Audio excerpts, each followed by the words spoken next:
I'm an artist who also makes, and I work with mixed media, paint and pigment and stitch, dyes in the past, not so much now. And my starting point is always a piece of cloth.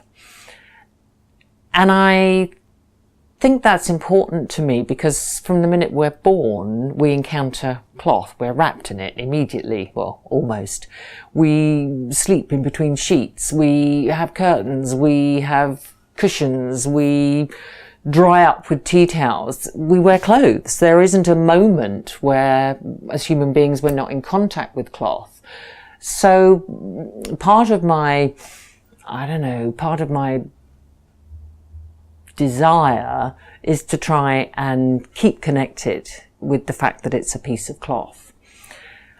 I'm drawn to the work of other artists where their work is meditative or reductive or quiet. So Agnes Martin is a supreme example of that. Rebecca Salter, with the repetitive marks she makes, either through scratching or using a pen. And in the same kind of way, the repetitive stitch marks that I might be making on my piece of cloth have an echo of that. They've just been done in a different way. I love the abstract expressionists who were attempting to communicate how they felt or what they thought in an abstract way. So people like Mark Rothko, for example. For me, when you look at a Rothko canvas, you are drawn into it. You almost step inside it. And I always have a meditative experience when I look at a Rothko.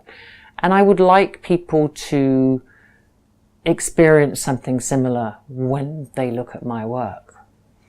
When you visit exhibitions with art textiles on display, you notice that an awful lot of people want to touch them. They literally come towards them with their hands out. And I'm quite fascinated with that because I sort of wonder whether sort of somewhere deep in their subconscious, they've got this lifetime connection with cloth that they're responding to. And I think it's also about, particularly pieces like a tapestry. There's a very, very definite surface texture to a woven tapestry.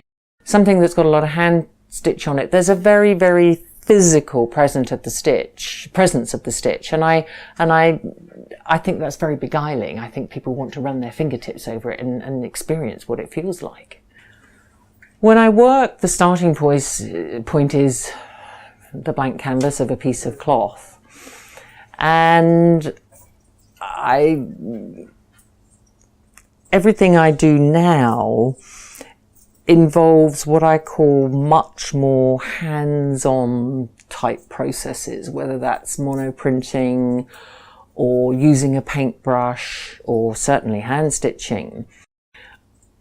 I don't know, I just want to get my hands on it, stay connected to it, keep rubbing my fingertips across the surface, keep touching it. So that connection with my materials and my media is very important. And it's one of the reasons I think why I started to use raw earth pigment, natural raw earth pigment, was I liked the fact that it's essentially dirt, but nicely coloured dirt that I was applying to my cloth. And that then references things like mud paintings, or if we look at original Aboriginal art, a lot of their pigments in the early days were raw earth pigments that they were applying directly to their paper or their board or whatever they could lay their hands on. So it's a physicality, it's a physical thing for me.